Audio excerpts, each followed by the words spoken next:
Aksi nekat dilakukan seorang pemuda berinisial IPKS, 20, di sebuah minimarket kawasan Jalan Terompong, Tanjung Benoa, Kuta Selatan, Badung, Bali, karena birahi tak terbendung.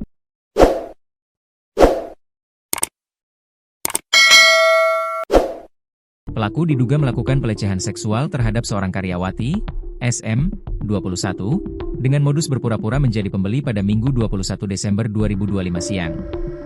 Aksi cabulnya terekam jelas oleh CCTV minimarket dan viral di media sosial.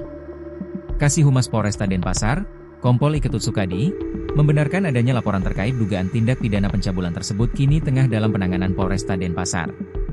Peristiwa itu terjadi saat korban sedang bertugas menjaga toko sendirian, kata Kompol Sukadi saat dihubungi Tribun Bali pada Senin 22 Desember 2025. Kejadian bermula sekitar pukul 14.30 WITA. Pelaku datang ke toko Kokomart dan berpura-pura hendak berbelanja. Untuk memancing perhatian korban, pelaku menanyakan keberadaan stok mie instan Pop Mie yang tidak terlihat di rak pajangan. Korban yang saat itu sedang bekerja sendirian kemudian mencoba membantu dengan mengambilkan stok di area kopi seduh. Namun, niat baik korban justru dimanfaatkan oleh terlapor, ujar dia. Saat korban menyerahkan barang yang diminta, pelaku tiba-tiba melakukan tindakan tidak senonoh dengan memegang bagian sensitif payudara korban. Terkejut dengan aksi tersebut, korban segera berbalik arah untuk menghindar.